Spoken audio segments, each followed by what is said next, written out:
He drives to the University of Texas and climbs the clock tower. For 96 minutes, Charles Whitman opens fire on campus.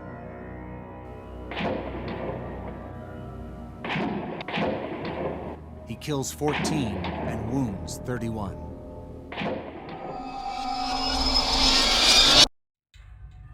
On August 1st, 1966, Charles Whitman carried out one of the deadliest mass shootings in U.S. history from the University of Texas Tower in Austin. After killing his wife and mother earlier that day, Whitman ascended to the observation deck of the tower armed with a stockpile of weapons. For 96 minutes, he unleashed terror on the campus and surrounding areas, killing 16 people, including an unborn child, and injuring over 30 more. Positioned 231 feet above ground, Whitman targeted students, faculty, and bystanders indiscriminately, paralyzing the city as police and civilians worked together to end his rampage. Charles Whitman was born on June 24, 1941, in Lake Worth, Florida, as the oldest of 3 sons to Margaret E. Hodges and Charles Adolphus Whitman, Jr. His father, who grew up in a Savannah, Georgia orphanage, prided himself on being a self-made man. Whitman's mother was just 17 when she married. Their marriage was described as filled with domestic violence. Whitman's father, an openly authoritarian figure, provided materially for his family, but demanded near-flawless behavior. He was both physically and emotionally abusive toward his wife and children. As a child, Charles was often described as polite and rarely prone to anger. His exceptional intelligence was evident early on, with an IQ test at age 6 revealing a score of 139. Encouraged by his parents to excel academically, any signs of laziness or failure were met with strict discipline, frequently involving physical punishment from his father. Charles's father was a passionate firearms collector and enthusiast, introducing his sons to shooting and weapon maintenance at a young age. Hunting trips were a family tradition, and Charles quickly developed into a skilled marksman. At 11, Charles joined the Boy Scouts of America and earned the rank of Eagle Scout at just 12 years and 3 months, reportedly making him one of the youngest Eagle Scouts at the time. That same year, he became an accomplished pianist and took on the responsibility of a substantial newspaper route. In September 1955, Charles Whitman began attending St. Anne's High School in West Palm Beach, where he was considered a moderately popular student. By October, he had saved enough money from his newspaper route to buy a Harley-Davidson motorcycle, which he used while working. After graduating from high school in June 1959, where he ranked 7th in a class of 72, Whitman enlisted in the United States Marine Corps without informing his father. He later shared with a family friend that the decision to enlist was prompted by an incident the previous month when his father had beaten him and thrown him into the family swimming pool after Whitman returned home drunk. On July 6th, he left home for an 18-month tour of duty at Guantanamo Bay, Cuba. As Whitman made his way to Parris Island, his father, unaware of his son's decision, learned about the enlistment and tried to have it canceled by contacting a government office. During his first 18 months of service in 1959 and 1960, Charles Whitman earned both a sharpshooter badge and the Marine Corps Expeditionary Medal. He scored 215 out of 250 possible points on marksmanship tests, demonstrating skill in shooting quickly over long distances and at moving targets. After his tour, Whitman applied for a scholarship to the Naval Enlisted Science and Education Program, which aimed to send enlisted personnel to college to train as engineers and later be commissioned as officers. Whitman excelled on the required exam, and the selection committee approved his admission to a preparatory school in Maryland.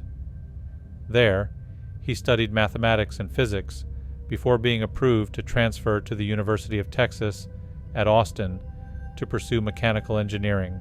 Charles Whitman enrolled in the mechanical engineering program at the University of Texas at Austin in September 1961, but struggled academically in the beginning. Outside of class, he engaged in various hobbies such as karate, scuba diving, gambling, and hunting. Shortly after starting his studies, Whitman and 2 companions were caught illegally hunting a deer. A passerby recorded Whitman's license plate and alerted the authorities, leading to their arrest while they were attempting to butcher the deer in the shower of his dormitory. As a result, Whitman was fined $100, which would be roughly $1,000 today. Throughout his time at university, Whitman became known for his practical jokes, but some of his peers remembered him making disturbing comments. One such remark, made in 1962, left an impression on a fellow student when Whitman casually stated, "A person could stand off an army from atop the main building's clock tower before they got him." In February 1962, 20-year-old Charles Whitman met 17-year-old Kathleen Frances Leisner, an education major, marking the beginning of his first serious relationship. Prior to dating Leisner, Whitman had a brief fling with actress Deanna Dunnigan. After 5 months of dating, the couple announced their engagement on July 19, 1962. Although his grades showed some improvement during his second and third semesters, they still didn't meet the requirements to continue his scholarship, leading the Marines to order him to active duty in February 1963. Whitman was sent to Camp Lejeune in North Carolina for the rest of his 5-year enlistment. Though he was promoted to Lance Corporal, he seemed frustrated by the end of his college studies. At Camp Lejeune, he was hospitalized for 4 days after lifting a jeep off a fellow Marine who had been trapped when the vehicle rolled over an embankment. Despite his generally positive reputation as a Marine, Whitman continued to gamble. In November 1963, he was court-martialed for several offenses, including gambling, charging excessive interest, possession of a personal firearm on base, and threatening a fellow Marine over a $30 loan for which he had demanded $15 in interest. As a result, he was sentenced to 30 days of confinement, 90 days of hard labor, and demoted from Lance Corporal to private. While waiting for his court-martial in 1963, Charles Whitman started keeping a journal titled Daily Record of C.J. Whitman, where he documented his daily experiences in the Marine Corps, as well as his interactions with his wife and family. In his writings, he frequently expressed his frustration with the inefficiencies he observed within the Marine Corps and his disdain for the military. He often praised his wife, Kathleen, and conveyed his strong desire to be with her, as well as his plans to achieve financial independence from his father. Whitman was honorably discharged from the Marines in December 1964, and he returned to the University of Texas at Austin to pursue a degree in architectural engineering. To support himself and his wife, he worked as a bill collector for Standard Finance Company, later becoming a bank teller at the Austin National Bank. In early 1965, he took a temporary job as a traffic surveyor with Central Freight Lines for the Texas Highway Department, while his wife worked as a biology teacher at Lanier High School. Whitman also volunteered as a scout leader for Austin Troop 5. Whitman later confided in friends that he had struck his wife 3 times, expressing deep self-loathing for his actions. He feared becoming like his father and vowed to never abuse his wife the way his father had.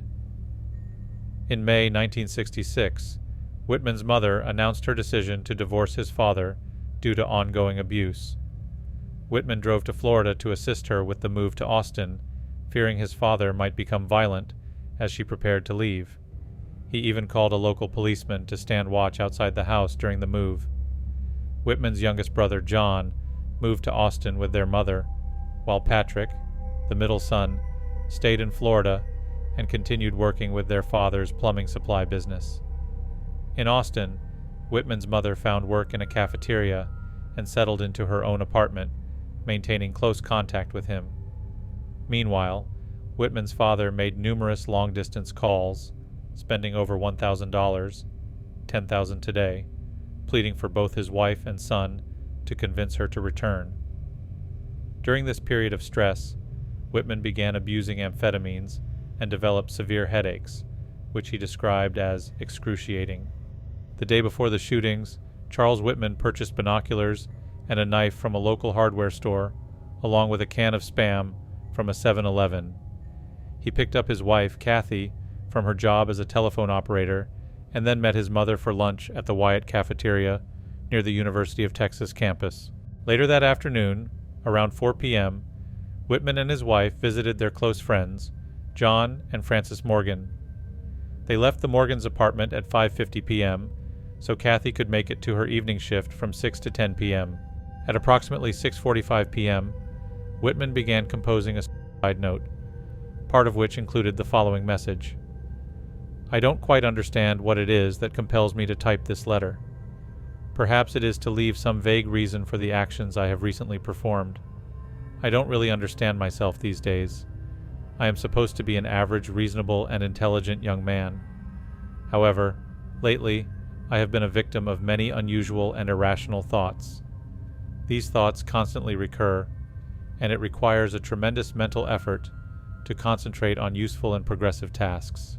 In his note, Whitman requested that an autopsy be conducted on his body after his death, hoping to uncover any biological factors that might explain his actions and the severe headaches he had been experiencing. He also revealed his decision to kill both his wife and mother. Although he was unclear about his motivations, he expressed the belief that his mother had never truly experienced life as she deserved, and acknowledged that his wife had been a devoted partner.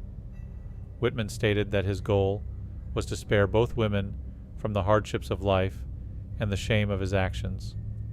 However, he did not mention any intention to carry out an attack at the university. Shortly after midnight on August 1st, Whitman went to his mother's apartment at 1212 Guadalupe Street. After killing her, he placed her body on the bed and covered it with sheets. The details surrounding her death are unclear, but authorities believed he first incapacitated her before stabbing her in the chest. Beside her body, Whitman left a note, with part of the message reading, "To whom it may concern, I have just taken my mother's life.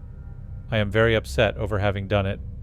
However, I feel that if there is a heaven, she is definitely there now. I am truly sorry. Let there be no doubt in your mind that I love this woman with all my heart." Whitman then went back to his house at 906 Jewel Street, where he murdered his wife by stabbing her 5 times in the chest while she was asleep. After covering her body with sheets, he continued writing the note he had started the night before. Using a ballpoint pen, he added the following to the side of the page: "Friends interrupted. 8/1/66 Monday, 3 a.m., both dead." Whitman added the final words to the note, finishing it with his pen. "I imagine it appears that I brutally killed both of my loved ones. I was only trying to do a quick, thorough job. If my life insurance policy is valid, please pay off my debts. Donate the rest anonymously to a mental health foundation. Maybe research can prevent further tragedies of this type. Give our dog to my in-laws. Tell them Kathy loved Shosi very much. If you can find in yourselves to grant my last wish, cremate me after the autopsy." Whitman also left instructions in the house he rented, asking for 2 rolls of film to be developed, and wrote personal messages to each of his brothers.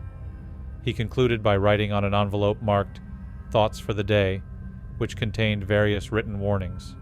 On the envelope he wrote 8-1-66. "I never could quite make it. These thoughts are too much for me." That morning, Whitman rented a hand truck and drove to his bank, where he cashed $250 worth of bad checks, one from his own account and one from his mother's. At 9 a.m., he went to a hardware store and bought a .30 caliber Universal M1 carbine, 2 extra magazines, and 8 boxes of ammunition, telling the cashier he was planning a hunting trip in Florida. Half an hour later, he bought 4 additional magazines, 6 more boxes of ammunition, and gun cleaning solvent from Chuck's gun shop, followed by a 12-gauge semi-automatic shotgun from a nearby Sears store. Afterward, he returned home, where he sawed off the barrel and butt of the shotgun in his garage. He packed all the items into a footlocker that he had kept from his time in the Marine Corps. Along with the firearms, Whitman packed a Remington Model 706mm bolt-action rifle with a Leupold M8 4x4 scope, a .35 caliber Remington pump-action rifle, a 9mm Luger pistol, a Galeazzi Brescia .25 caliber pistol, a Smith & Wesson M 19.357 Magnum revolver, the modified shotgun, and over 700 rounds of ammunition. Additionally, he packed various necessities and personal items, including food, water, knives, a machete, matches, and deodorant. Before heading to the University of Texas, Whitman changed into blue nylon coveralls over his shirt and jeans to blend in as a janitor, repairman, or delivery man, and avoid drawing attention to himself. Around 11:25 a.m., Whitman arrived at the University of Texas at Austin. Using a fake research assistant ID, he convinced a security guard to issue him a 40-minute parking permit by claiming he was delivering equipment to a professor. He then pushed his cart toward the main building.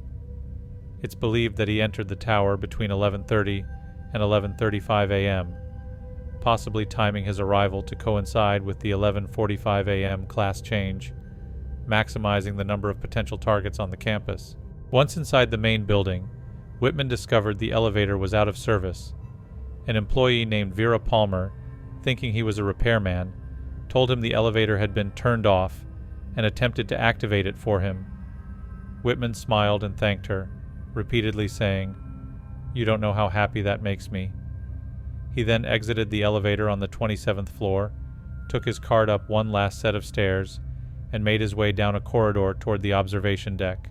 In the reception area, Whitman came across 51-year-old receptionist Edna Townsley. He struck her unconscious with the butt of his rifle, causing severe head trauma, before dragging her body behind a couch. As he attempted to hide her body, a young couple, Donald Walden and Cheryl Botts, entered the room from the observation deck. They initially mistook Whitman, holding a rifle in each hand, for someone about to shoot pigeons. Botts greeted him with a smile, and Whitman responded, "Hi, how are you?" Both noticed a dark stain on the carpet near where Townsley had been sitting, which Botts thought was varnish.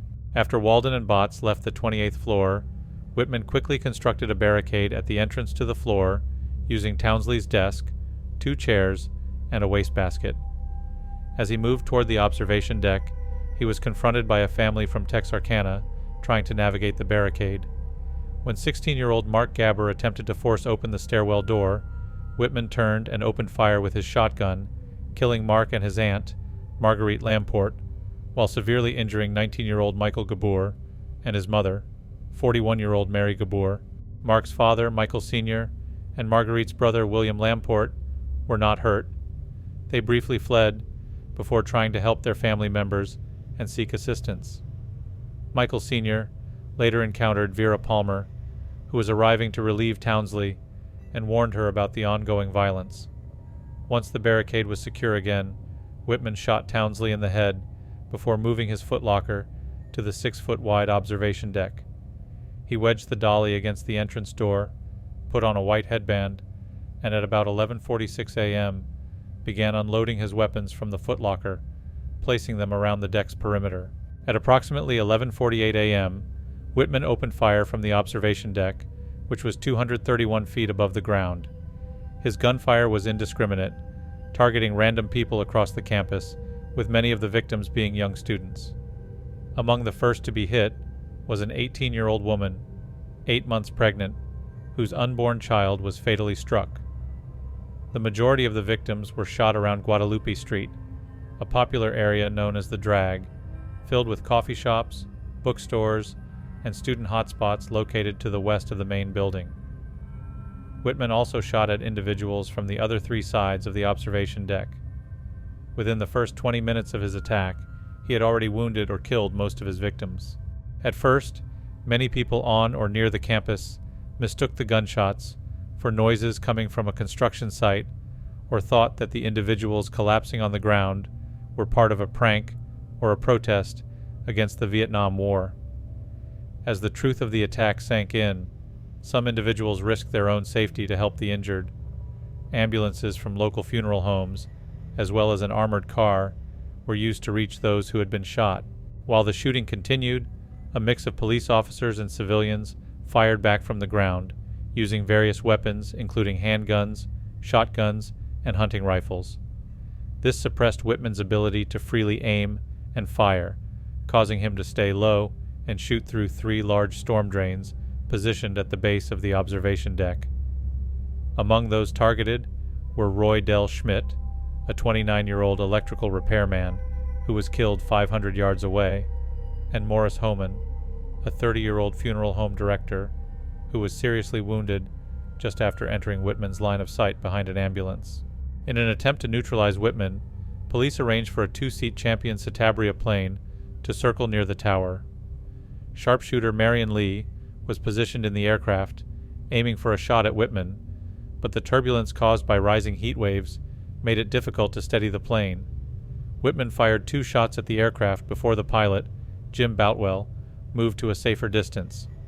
The plane continued to circle, hoping to distract Whitman and limit his accuracy.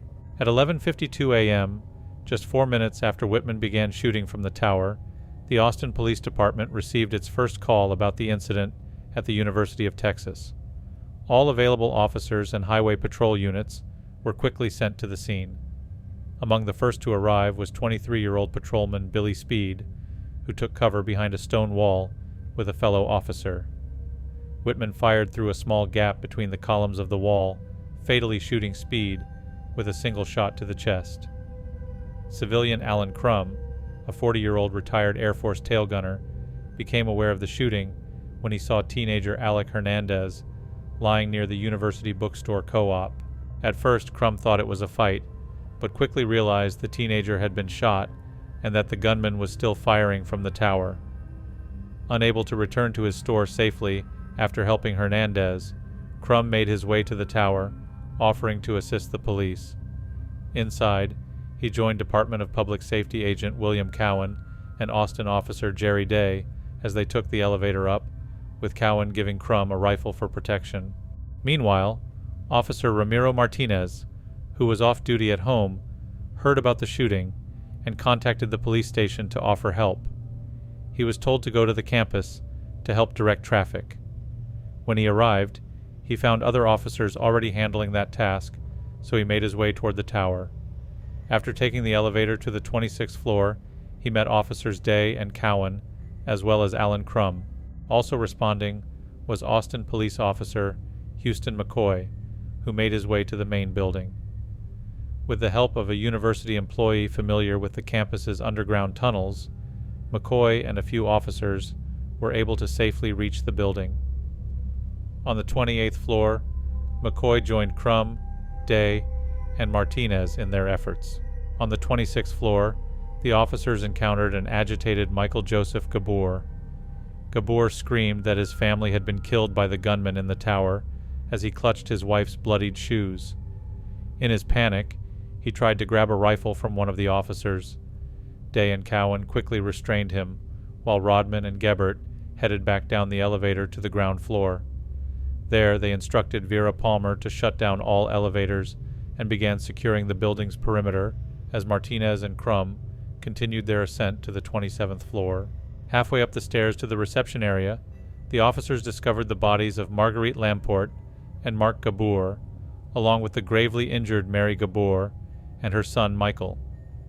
Michael, who had only just regained consciousness, pointed toward the observation deck and told Martinez and Crum, "He's out there." After repositioning Mary to prevent her from choking on her own blood, the two continued up to the reception area, where they found the mortally wounded Edna Townsley. Martinez and Crum were the first to reach the observation deck. Martinez pushed aside the dolly Whitman had wedged against the door and directed Crum to stay outside, covering their right side with his rifle. Crum was to fire at any threat from that direction, while Martinez cautiously moved to the left. Hearing what he believed were Whitman's footsteps approaching the corner of the deck he was covering, Crum fired a single shot into the southwest corner, causing Whitman to move out of his line of sight. At around 1:24 p.m., while Whitman crouched near the northwestern edge of the observation deck, keeping his firearm trained on the southwest corner where Crum had fired, Martinez and McCoy rounded the northeastern corner. Martinez quickly sprang from cover and fired 6 shots from his revolver at Whitman, though most, if not all, missed their mark. At nearly the same moment, McCoy also jumped from cover, as Martinez continued firing toward Whitman. McCoy later recalled seeing Whitman's head peek out over the light ballast. Taking aim at Whitman's white headband, McCoy fired his shotgun, hitting Whitman between the eyes with multiple pellets, killing him almost immediately. McCoy then fired again, striking Whitman on his left side. Whitman collapsed, and Martinez, seizing McCoy's shotgun, ran to Whitman's body and fired a point-blank blast into his left arm. As the ground personnel and police were unaware that the sniper had been neutralized, they continued firing at the tower, with shots narrowly missing Martinez. McCoy quickly instructed another officer to inform the police dispatcher, who in turn notified local news outlets that the sniper had been killed. While this information was being shared, Alan Crum waved a white handkerchief from the parapet, signaling that the siege was over. Charles Whitman killed 17 people and wounded at least 31 others over a span of 13 hours before being shot on the observation deck. The exact sequence of Whitman's shooting remains unclear beyond those killed and wounded in the main building and the initial 2 victims shot from the observation deck. At the time, the University of Texas Tower shooting was the deadliest mass shooting by a lone gunman in U.S. history. The shooting also led to widespread public debate about gun control, mental health, and the safety of public spaces. Law enforcement and emergency responders faced criticism for their initial handling of the situation, but they were also hailed for their eventual coordination in bringing the incident to a close. Charles Whitman's autopsy revealed a significant and unexpected factor that may have contributed to his violent actions. During the examination, a tumor was discovered in Whitman's brain, located in the area responsible for regulating aggression and impulse control.